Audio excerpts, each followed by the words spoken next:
I am Jim Collison, and this is Gallup's Call to Coach, recorded on March 25th, 2022.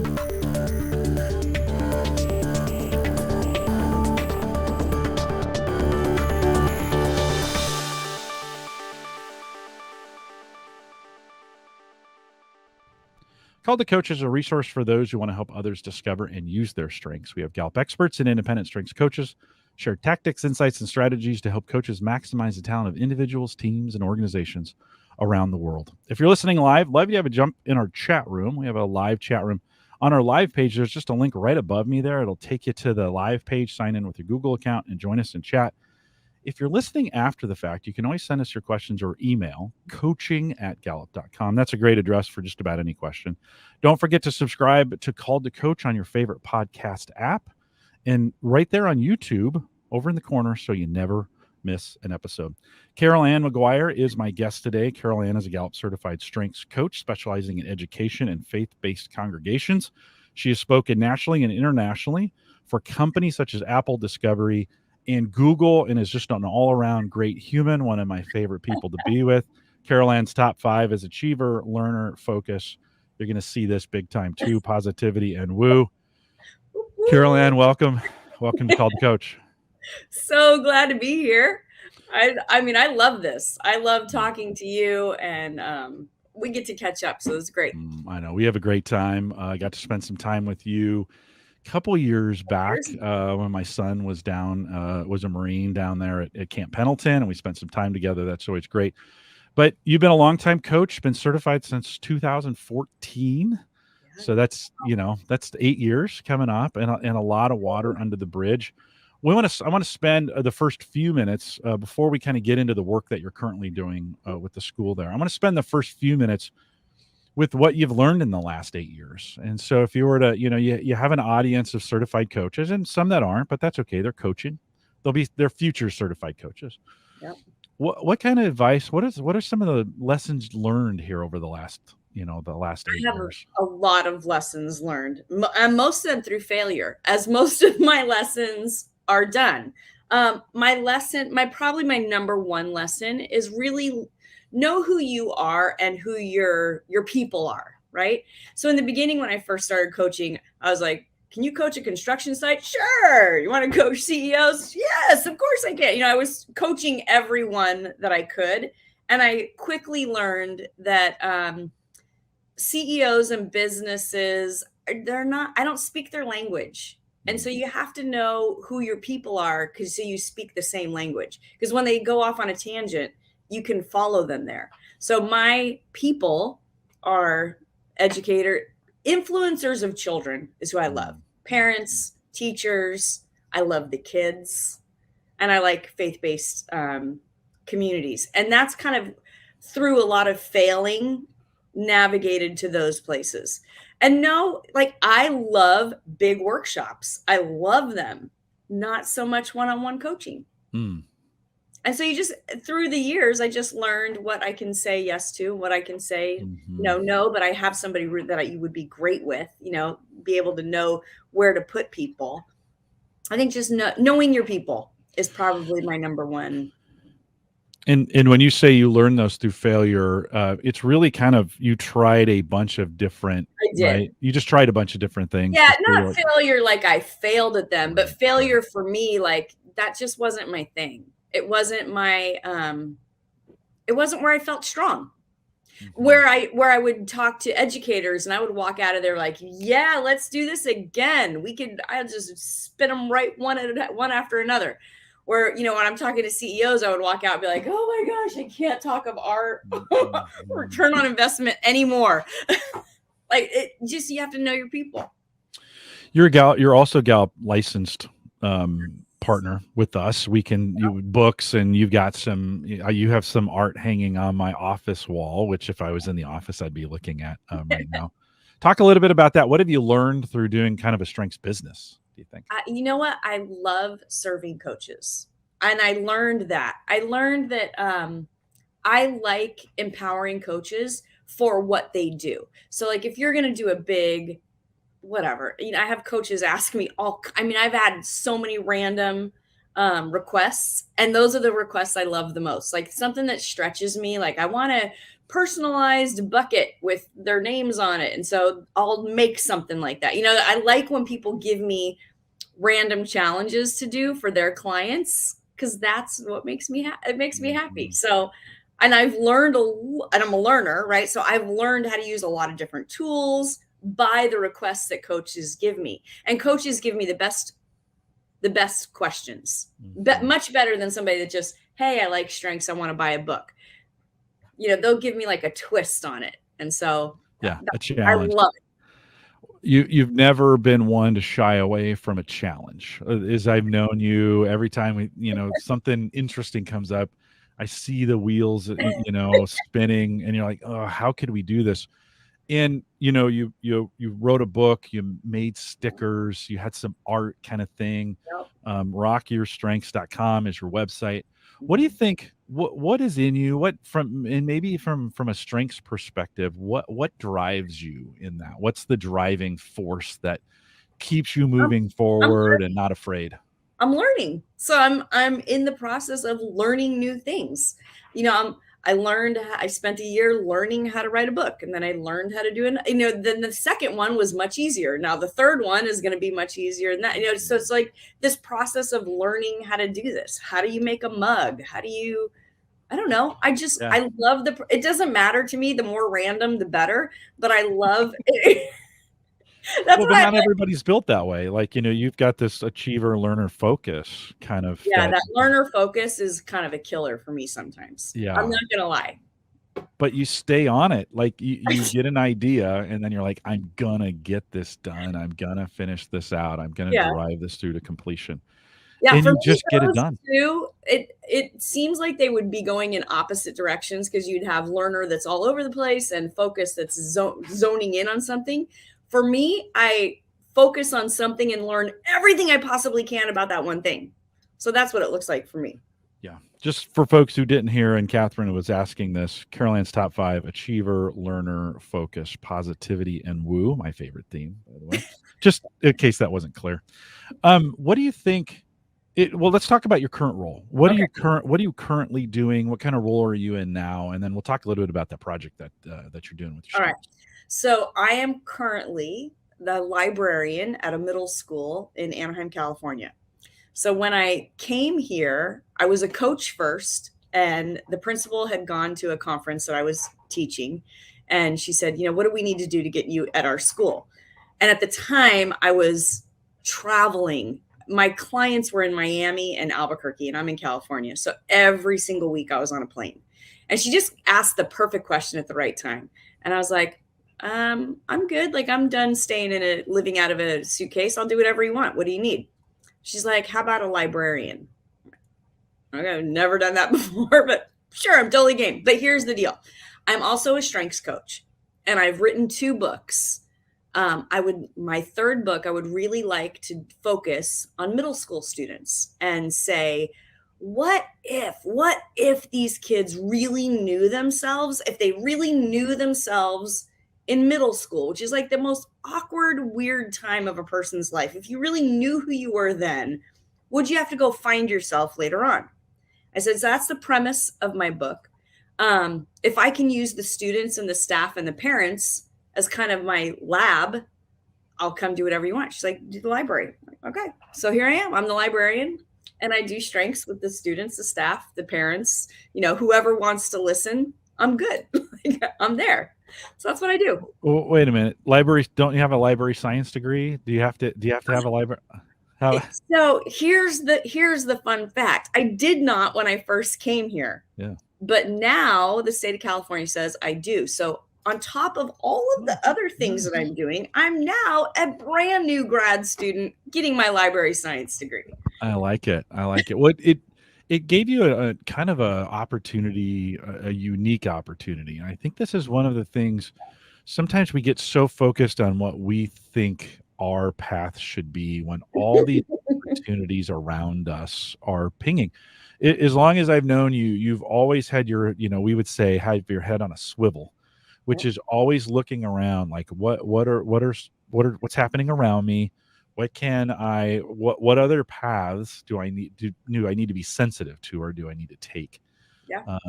What are some alternative ways of doing things, maybe ways they haven't been done before. Those are my Certainly favorite. you wrote you created these when we first started doing Called to Coach. You were doing sketch art, Yep. right? And I is know. that what it's called? Did I get the right It's sketch notes. Yeah. sketch notes? Yeah. And you'd send these to me, and I'm like, wow, these are fantastic. And we'd post them. Yeah, we'd post them. There's a good. Hold on. Let me go full screen you so folks can see those. That's just competition. They're all different. And you took those and put them in a book, and then you kind of made an activity out of it, right? Drawing your strengths. I actually use it as my textbook for my students. So my students now use this as their textbook. And I'm a professor at Fresno Pacific University on a class, Teach with Your Strengths. And I use that as my textbook for Teach with Your Strengths too. Now that it's part of the curriculum, is it like $400 a book? Is that the way? No, dear God, textbooks are crazy expensive. They are crazy expensive. They are. Yeah, but I think it's a great example of taking. I mean, that was years ago. That was 8 years, 6, 7, 8 years ago. Helped me write that. Yeah. I appreciate that about you, of always being looking for opportunities, and then when seeing them, not being afraid. Oftentimes we're afraid of failing, and you said you learned by failing in these. What do you think? What's going on inside of you? Because I think it's different than in most people. Like you just don't have any fear. What is that drives you forward that way? I used to have a lot of fear. So when I started this whole process, when I was teaching, I started my career teaching blind students. And what made me, I guess, if I could look back on my life and see what's the shift to make me have no fear, it's teaching those blind students. So I was teaching them, and I went to a conference, and they were saying, movie making is it's so easy, so easy. So I went to this conference and sat in the back row, and the presenter, after he was done, I walked up to him and said, my name's Carol Anne McGuire, and if movie making is that easy, I'm going to win the California Multimedia Festival next year. And he's like, what do you teach? I said, I teach blind students. He was like, your kids can't see the screen? I said, yeah, but you just told me for an hour how easy movie making was. If it's really that easy, I'm planning on winning the contest. So, and now I look back, I'm like, oh my gosh, I said that to somebody. How crazy was I to say that? So I walked into my class, told my kids, we're going to win this contest. They were so excited. And I walked into the teacher's lounge. Now, if you know anything about the teacher's lounges are places where ideas die. They die. They get really sacrificed. 100%. Because it's all, the teachers have to vent out all their frustration that they've had all day with these kids. And then they go back, right? So we're in the teacher's lounge, and they were like, what did you do this weekend? I'm like, I went to this conference. I'm going to teach my kids movie making. And they're like, have you ever made a movie before? I said, nope. Do you have? But I hear it's easy. Yeah. Well, he said it was easy. He's like, do you have a video camera? I'm like, no. I'm like, but I can get a video camera. He's like, have you ever edited a movie in your entire life? I said, no. They're like, and you're going to make a movie with kids that can't see the screen. You're going to teach them how to do that. And I walked out of the teacher's lounge. I remember walking out so depressed. Like that really was a dumb idea. And now I've already told my kids. So I went back to class and I was like, you know what, guys? I don't know. I don't think we could do this. And like, you said we were going to win the contest, and you said we could try. I was like, okay, let's try. And so they wrote their scripts in Braille. They did all the filming. And let me tell you, when blind kids are filming, they're filming like this. Yeah. So we learned about tripods. I mean, literally everything I learned from failure. And here's the fact. Those kids won that contest 2 years in a row. Wow. Their video was shown on the Apple website for 5 years. Wow. 5 years. Wow. They were exceptional filmmakers. It should have been impossible for them to be filmmakers, and it wasn't. And I think that for me was the shift in my life to say, I can't be afraid of things I don't know about, because what if it works? Yeah. I mean, if it doesn't work, so what? It doesn't work. You got to give it a try. We're going to talk about this with your students coming up, but what do you think? So what made them great filmmakers? Like what do you think it was what it that made was, them great. because it was impossible. Mm. That's what made it great. Mm. It should have been impossible. And these kids proved me and everyone around them that you can't put limits on kids. Mm. You just can't. You can't put a limit on them. And as a teacher, you don't know who's in your class. You don't know what potential lies in that class. And so to give kids an opportunity that I may know nothing about, I mean, I learned right along with them. We sat and watched how-to videos on YouTube together, teacher and student. I did not come into this with all the knowledge in my head. And it was the first time in my teaching career that that happened, that I came into, I'm teaching you something I don't know anything about. And it was in that I found freedom, because we learned together and we were learning on an equal playing field. And I think the kids learned that it's okay to be a learner. Mm-hmm. I don't have to know everything to be your teacher. But I'm willing to learn it with you. Mm-hmm. And I think that was the tipping point for me.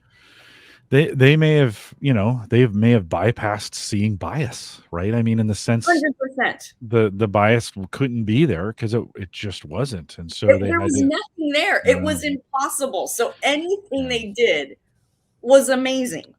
I think oftentimes that relates to the corporate space as well. We just don't see it. We don't, we think everything is kind of set and, well, this is always the way we've done it and it can't be done this way. I mean, listen, you and I are chatting on a medium today because 9 years ago I said, hey, there's this new thing called podcasting that we could try. Right. And this week alone, I made 8 of these. And we used to do 8 in 6 months, like, kind of deal. And I love that. It's great because it's impossible. Yeah. Well, Catherine's quoting you. She says, love this. What made it great? It was impossible. Impossible. Right? It's true. I think that's probably going to be a line that's gonna hang around for a while, I think, with us. Tell us a little bit. Okay, so you're now middle school. Your students, now middle school. You've got it. You said, hey, look, I'm a strengths coach. I'm going to bring some CliftonStrengths into the school. Right. Tell us a little bit about what you're doing there. Okay, so every year I take my kids, we go straight. We do a series of personality tests because here's a fun fact. When kids are in school, all they're trying to do when they take a test is crawl into the teacher's brain and figure out what the right answer is, and so they can spit it out on their paper. And they've done this year after year after year since kindergarten. So taking CliftonStrengths, that's not what I want them to do. I do not want them crawling in my head because what's in my head is not right in their head. That it needs to be right for them. So we take a series of assessments first. We do the Myers-Briggs, we do a whole bunch, and we take inventory of every single time. And if they don't feel right about it, like, you took the test. It's not about me, it's all about you. So when we finally get to CliftonStrengths, they're ready. They know how to take this. They know that it's not what's in my head that's important. It's what's in your head. And then we take it around Christmas time. And then the whole rest of the year, we just deal with their strengths. And I was telling them yesterday, one of the kids was asking me about it because I also teach at the university level. And I said, a lot of the lessons that we do as a class, I do at the university level. You could potentially take this class right now as a middle school student and get college credit for it, because you're really, in a sense, doing a lot of the homework that I give my adult learners.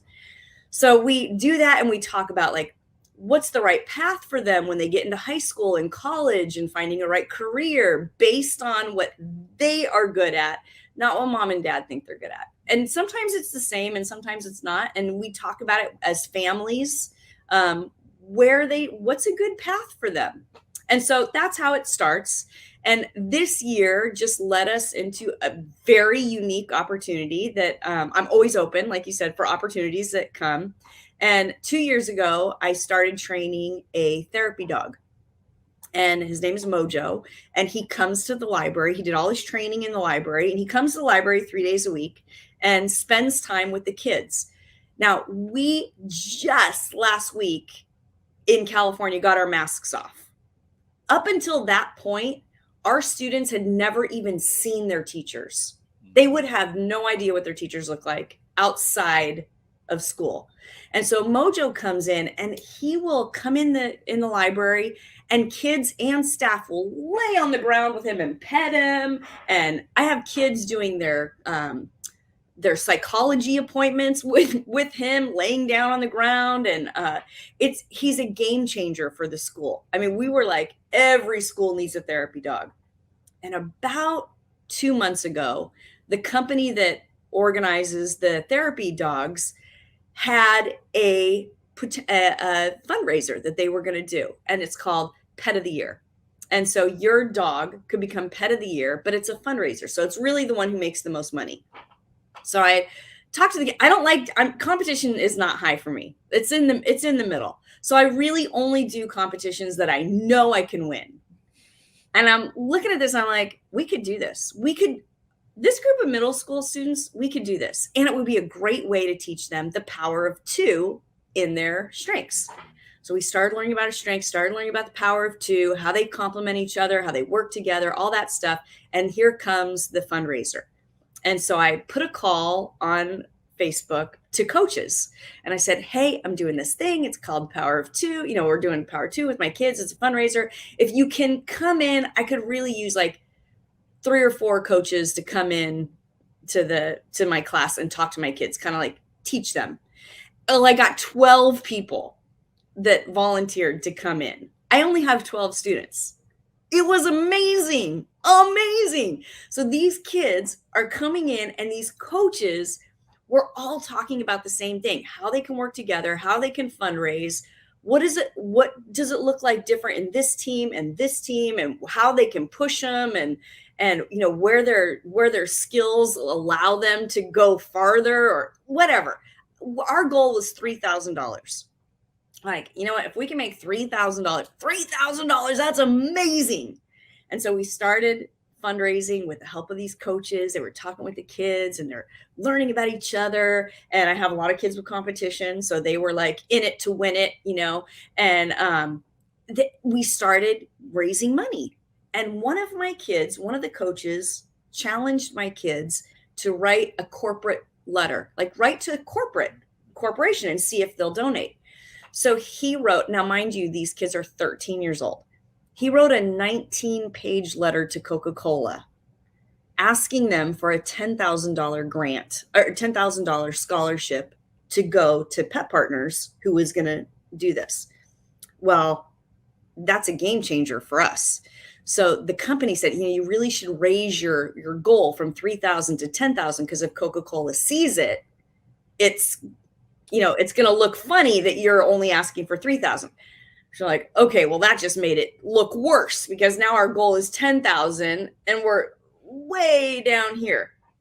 And all of a sudden, these kids hit their stride. Now, Coca-Cola never did give us the grant, but these kids hit a stride. We started talking about the art of the ask. So my lessons were all about the art of the ask. Just ask. People could say no. It's totally okay if somebody says no. And I think that's a fear, not just with kids. I think it's a real fear for adults too, just to not be afraid to ask. I was like, what's the absolute worst that could happen? The worst thing that could happen is they could say, no, I don't want to do it. So we practiced, and I was like the bad guy. I'm like, go ahead, ask me for money. You're like, can I have $10? They're like, no, I don't really want it. I don't really want to give you $10. And then we would talk about it. Like, how does that make you feel? Well, it kind of makes me feel bad. Yeah. Are you still breathing? Yeah. You still okay? Okay. That's it. That's the worst that could happen. It's going to make you feel a little bit sad. But here's the thing. If you ask 10 people, there's a yes in there somewhere. Mm-hmm. Somebody's going to give you a yes. Mm-hmm. So we're learning the art of the ask. Mm-hmm. And they started asking. And these kids went to 3,000, 4,000, 5,000. We started going up. And all of a sudden, when the kids realized it's not as hard as what I thought it was, they started getting bolder and bolder in their asks, and they started getting really creative. So Mojo we taught him how to paint a picture. So I got to get it. Can I just get it? Because it's Yeah, just yeah. Okay. No, we gotta see. No, okay, Mojo's a dog. Just a reminder, Mojo is the dog painting a picture. He's a Okay. dog. So we had, I'm going to show you that. We had a canvas and we just squirted paint all over the canvas and put saran wrap on the top of it and then put peanut butter on top of this saran wrap. And then he licked it off. Okay. This, I'm telling you, this is a painting that my dog painted. Okay. Wait till you see this because it actually looks like a dog. Are you ready? Yeah. Get ready. Let's see it. Here we go. My dog painted this. My dog painted Yeah, this. it does kind of look like a dog. Like a dog, right? Uh-huh. Yeah. Okay. Yeah. So we were like, oh my gosh, Mojo painted a painting that looks like a dog. So my kids were like, let's do a paint party. So we're going to call the pet store, closest pet store, and pitch it to them that we want to have a puppy paint party. And we're going to bring all the supplies and you bring your dogs. So they did it. And we thought, if 4 people show up, that would be so cool. 4 people showed up. 16 people showed up. 35 extra people that were just watching were all around us watching the dogs paint pictures. Like, how is this happening? Right.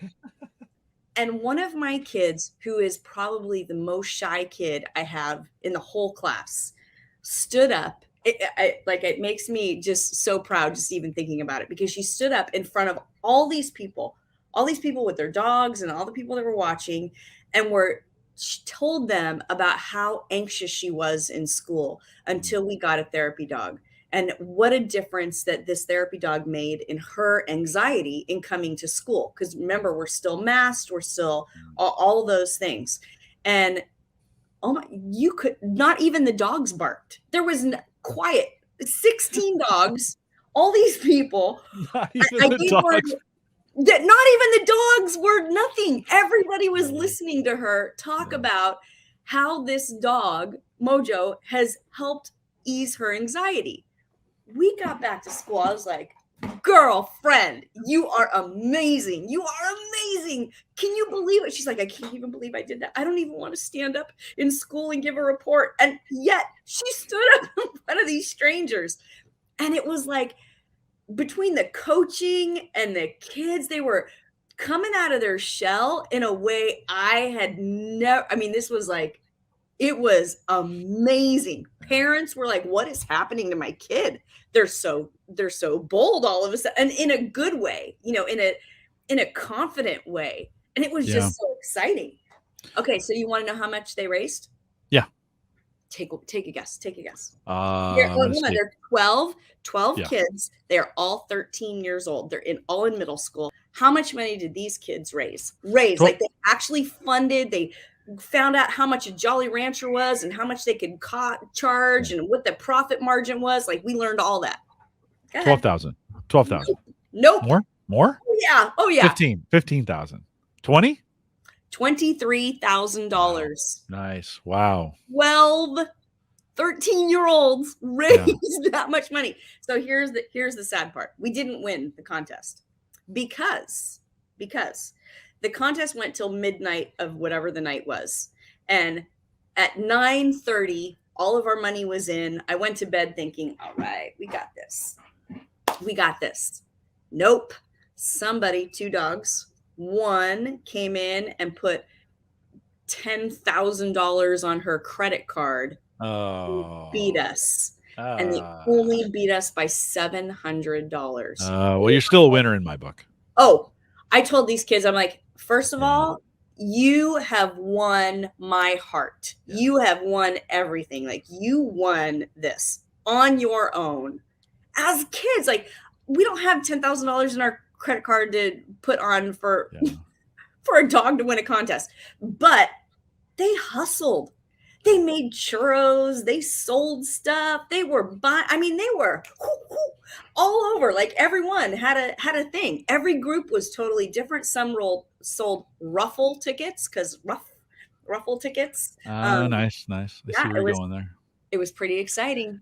How do you think that's awesome, by the way, and it's incredible to see the outcome when we think about what the original expectation was, a couple $1,000 to exceed that, right? How do you think strengths, you mentioned power of two, but how do you think them knowing their top five or them knowing what they're best, how did you see that play in? Any We specific examples where that really we stood out? couldn't have done it without them knowing their strengths. I don't believe that the result would have been the same without these kids knowing their strengths, because they plotted together, they planned, and they came up with ideas that they probably would not have done. So like you'll meet these kids in a couple weeks. I'm so excited for you to meet these kids.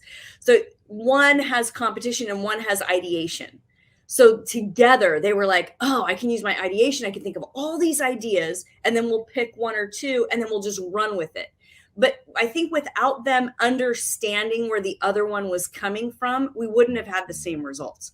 I'm 100% confident we would not have had those results had these kids not known their strengths, because they played to them. I mean, they played to their strengths in a way I have never seen middle school students play. Just a reminder, you're actually at school, so we may hear announcements coming up. Yes. Sorry. School days. No. I can't control that. No worries. Just for folks listening, like what was that? You're actually at school. Probably the bell. I don't know. From a programming note, if I'd had my act together, I would have had the 2 sessions already scheduled on Eventbrite that we're going to be doing after this. I didn't get my act together this week and get them done. But we over in early April, we are going to interview the students, bring them on, and spend some time hearing from them. So you don't have to just take Carol Anne's word for it. Well, and ask hard questions. Ask them hard questions. They're amazing. They're so amazing. We'll be posting this to Eventbrite. So if you haven't followed us yet, go to gallup.eventbrite.com. Just create an account and follow us there. You'll get a notification when this is coming. You should have done that anyways. And then a couple weeks after that, we're going to be interviewing the coaches, because you did an ask. You did a bold ask. Yeah. You went to the community and said, "Hey, anyone interested in coaching these students?" Tell me a little bit about that. Okay, just seeing the kids, I wish I would have videotaped them just meeting their coaches, because their personalities of the kids were all different, and it just matched, like the energy level of the kids just happened to match the energy level of the coaches.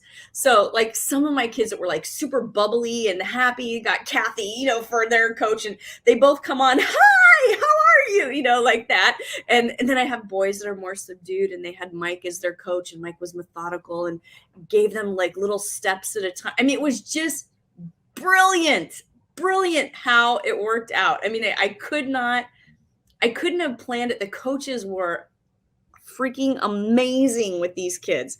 And what an honor.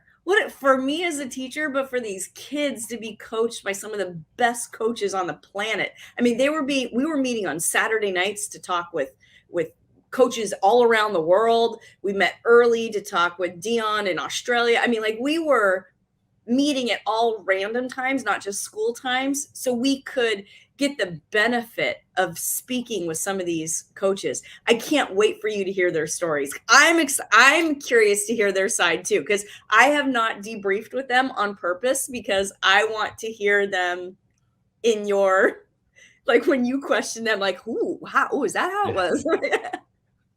Yeah, no, I'm looking forward to it. I'm looking forward to it.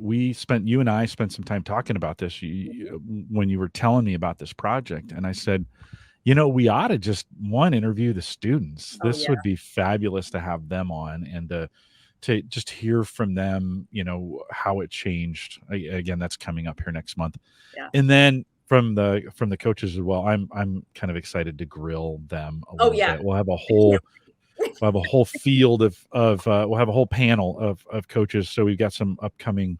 There's a thing too. I told the kids, I said, when you're with your coach, I want you to notice something. So we talked about this before they even met with their coaches. I said, out of all the years that I've done this, I've always tried to match my kids with coaches. This one is a little different because we have a goal. I said, but I want you to notice as you're talking to your coaches, there's going to be a moment when that coach realizes you are 12 and 13 years old, but you know more than my business people. Like, you understand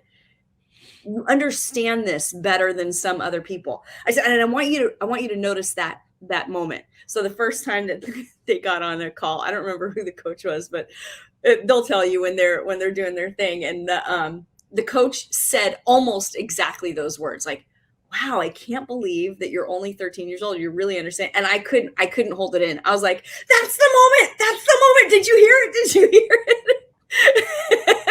And the kid's like, I got it. Yeah. I couldn't stop because, like, there is a moment. There's a moment where you listen to these kids and you're like, I wish I would have had that when I was in middle school. I wish somebody would have spent some time with me, telling me what I was good at when I was in that awkward phase of my life. It's just, the more I do it, the more I think that it's just crucial.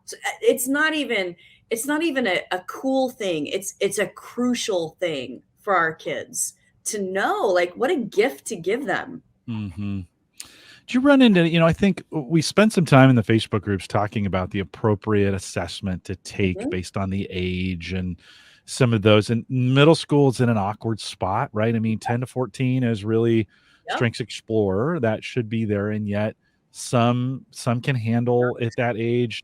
Can you talk a little bit how you work through that, or how that worked for those students? Yep. So we don't do Explorer at all. And we don't do Quest. We do the real Strengths Finder adult version. By the way, the student version is the real version as well. I just want to make sure folks. Yeah. No, but I mean, I don't use the way you said that. No, right, true. But I don't. I use like the regular. Yeah, CliftonStrengths version. Yep. CliftonStrengths. But we do a bunch of assessments beforehand, so it's all in that prep work that we do beforehand. There is no way I would hand kids a CliftonStrengths assessment without first knowing that they know how to take it, because that setup is probably the reason that they're so successful, is because they really understand what this kind of assessment is. And like I said, it's very different from any assessment they've ever had in school. Yeah. Are you certified in any of the other, like Myers-Briggs or are you certified in any of those?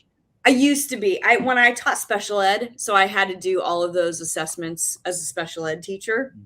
So I never kept up with the credentials, but I was. That's a great idea. I've never thought of that, of using, this is like a brand new thought for me, using those assessments as a learning tool to prepare, right? So because could you see the change in them as they learn to trust that it was about the answers they gave and not what you 100%. were looking for? Could you see that change in them? 100%. Because the first time that they take an assessment, like I said, they're trying to get into my brain to see what the right answer is.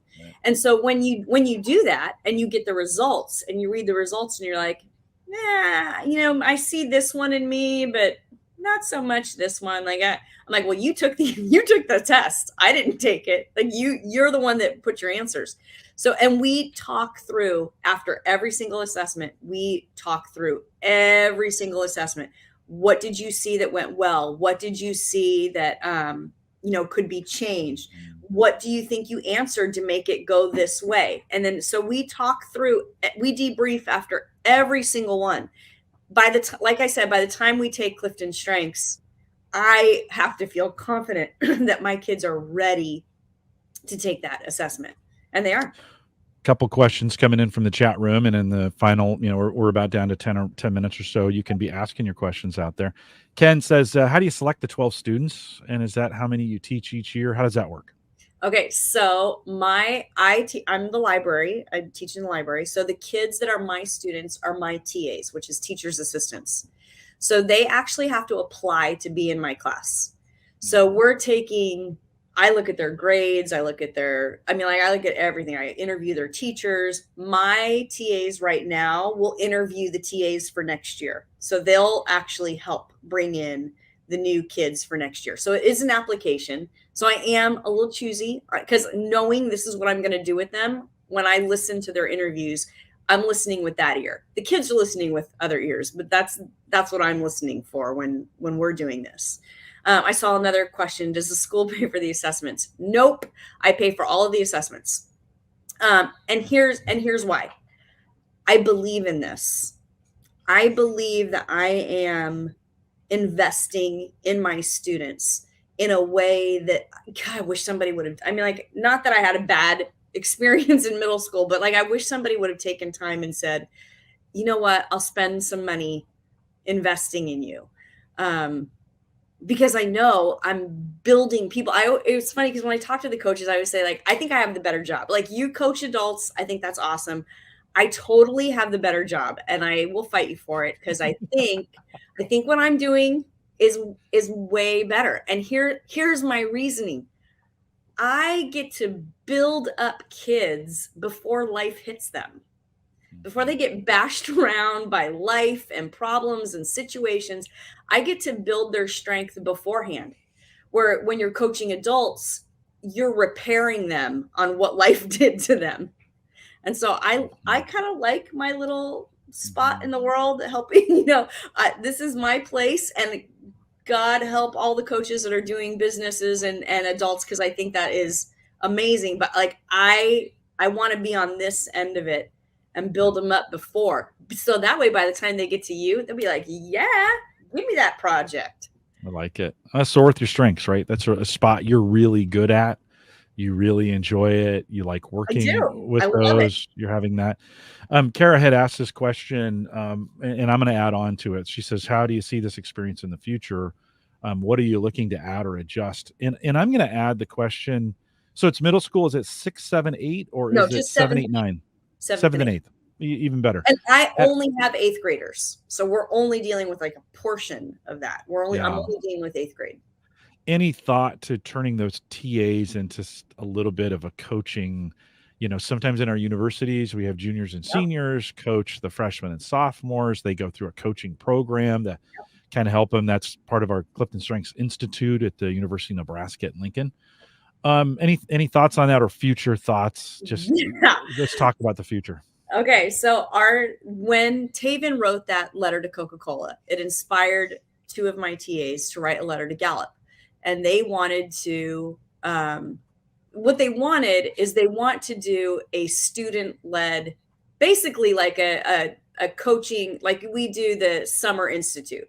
They want to do that, but student-led for kids. So kids teaching kids. And so they wrote a letter. I mean, who knows what will happen? They wrote a letter to them.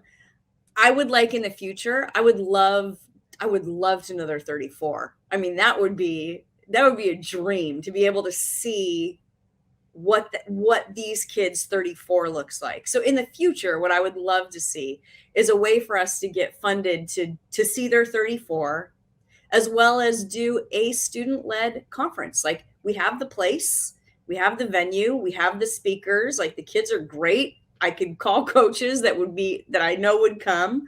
I would like to see that. I would like to see a student-led conference on how to build your strengths as a teenager. I just think it's needed. I think our culture needs that, right? Especially right now, more than ever. So that would be my future goal.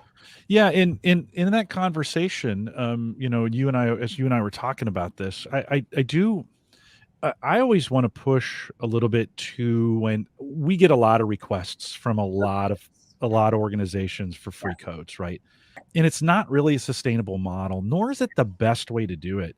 The best way to do it is corporate sponsorship, right? Because it gets them involved. Then we put then these corporations begin to get some vested interest, and we kind of need to encourage that. I'm not trying to pass the buck. No, absolutely. I totally agree. Yeah, I am. We've seen this happen time and time again, that when local corporations or local organizations get involved in this and they put some money into it, it changes the relationship between the school and the corporation, right? And the community. Like if it's a corporation that's in your community, even better, because those kids are going to get jobs in your area. That's where they're looking. Yeah. I have a huge passion for internships. And this is a perfect example. We see this all the time, is that when students get out and get into the organizations and the organizations get involved in the education process, it changes things. And Yes. so, Carol also mentions Gates Foundation, and some of those large corporations are fine for that. What I'm talking about is getting local industry on the ground involved in this, and making this partnership between the school and the local local organizations. Guys, it's super powerful when it works. And again, I'm not trying to pass the buck, but I've just seen this work. We're planning on making that work. Yeah. I mean, that's really where we're going. We really, with the kids, and it's not me. Like, I feel like sometimes I'm just riding on their coattails. They really want to have a student-led conference, and I'm like, let's do it. I feel like I'm in the position where I was when I told those blind kids, all right. Go for it. Let's try it. What all they can say is no. So that's where we're at right now. Yeah. No, it's exciting. I think looking forward to, and I'll throw one more request out. If you're in the chat right now, if you're listening live, you want to ask some questions, throw those in chat and we'll bring those in here. But I'm super excited to hear from them in what that meant, and then I'm super excited to hear from the coaches on because I think I understood this when I started working with high school students in an internship perspective, and I started coaching them. And it was really, I wasn't coaching them. I was just giving them the opportunity to learn and grow, right? In this, to learn about themselves. It really changed my perspective on what's possible and what could be done. And I saw some high schoolers do some pretty amazing things that you would be like, they would do some amazing things for the org. And I would have to remind the managers, like, okay, they're 17, right? They're like, can we hire them today? I'm like, they're 17, right? And it's just a great opportunity. It's just a great opportunity to watch them kind of learn and grow. Anything else when you think about additions? So you talk about this kind of student-led conference to talk about this. Any other for next? You're going to do it next year? Or I would love to do it next year. Yeah, we're hoping to get that on the ball, because that would be, I think, just like the cream of this year, like just the topping for this year, would be able to start something like that. That's our goal. I don't see that we can't make that goal, honestly.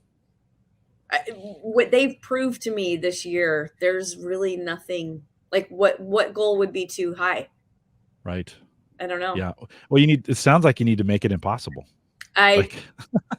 Well, I mean, right now it is, right? So we're dealing with an impossible situation, because we would have to get codes. I would really like to get their 34. So I know, like, we could coach this core group in their 34. We'd have to get corporate sponsorships. We'd have to get like all these things. It sounds impossible, but there's like something in my head's like, it's not impossible. No, it's not impossible. It's possible. The impossible, I think, is possible. Yeah, I think it is. And I think you're going to have to do some of the same thing the students did and ask locally. I'm good.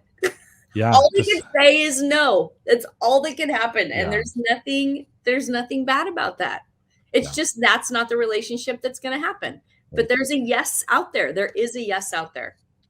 Yeah, there's actually someone who needs to say yes. Like they've been waiting for an opportunity, and they don't know how to connect. Yep. And they're ready to say yes. They just don't know who to say yes to. That's right. And we're it. Perspective. Yeah.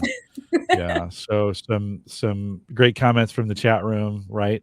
Impossible equals I'm possible. And and I love that. I love that idea of just really going out beyond yourself and saying, what if? What if? What if we did this? And then I think one of the things you do better than anybody is to say, what if, and then where will I need to shift? So, because the what if isn't always going to be exactly in the very beginning. I'll say it's never where it is in the beginning. Yeah. Yeah. No. And so you got to pivot and shift and kind of see Absolutely. And you things. have to be ready to do that. Like you really do have to be ready to just like change Yeah. over to, you have to be ready to go wherever you need to go. Because here's the thing, like you have to be ready to shift. I was telling the kids, like when a lion chases a gazelle never runs in a straight line. Well, that would be super easy, right? The gazelle has to flip and flop and does all this crazy stuff. Well, if the lion isn't willing to shift and change with that gazelle, he's not going to eat dinner. Let's eat some dinner, people. Shift around. Get it. Yeah. Get it. Yeah. Go get it. Yeah. It's great. I think a great reminder. We'll look forward to, and I'll get those scheduled here on Eventbrite probably early next week for folks listening live. We'll get those again. Go out to, if you're listening to this live or on the recorded version, go to gallup.eventbrite.com, get registered so that you'll get the reminder when I do send them out. If you're listening to it after the fact as part of the podcast, we may have done them already and they're available out there and for you, but certainly love to have you join us live. Carol Anne, it's always great to spend time with you. Like there's never enough time. And now I'm kind of thinking, how do I make a road trip to Southern California? Yes. I know. Yeah. Hey, why don't you come out to the conference and speak? Which, oh, well, there you go. That's a possibility. Summer, we'll have to see how it goes. Yeah. It's always, I'll schedule it around you. Cause like I'm a good shifter. Yeah, you are a good shifter because it's dinner time. That's right. It's dinner time. It's dinner time. Carol Anne, thanks for the work that you do. Thanks for jumping in here, and we'll of course get to catch up with you a couple more times as we bring these students on, and then we'll bring the coaches on as we kind of prepare for the summit. By the way, if you haven't registered already, if you're listening, haven't registered already, get registered for everything's out there and available for our summit, gallupatwork.com. All the speakers are picked, all the sessions are in. All you got to do is buy it. So get out there, get in, gallupatwork.com. With that, I'll remind everyone to take full advantage of all the resources we do have available. Carol Anne mentioned a few of them, but if you go to gallup.com/CliftonStrengths, we have lots of things in our resources section that are available for you there. If you're interested in coaching, master coaching, or you want to become a Gallup certified strengths coach, just like Carol Anne is, you can send us an email, coaching@gallup.com, and we get you the right person to talk to you about that. I mentioned Eventbrite, gallup.eventbrite.com, to keep track of all the things we are doing live. Join us on any social platform, including Facebook. You can go to facebook.com/groups/call-to-coach. And a lot of the conversation, 16,000 or so out there in that group. It's a pretty big group. Yeah, we've grown it a little bit, I'd say. Join us in that group as well. And thanks for joining us today. Carol Anne, can you stay for a few minutes if there's a few extra questions? Would that be okay? For folks listening to the podcast, with that, we'll say goodbye, everybody.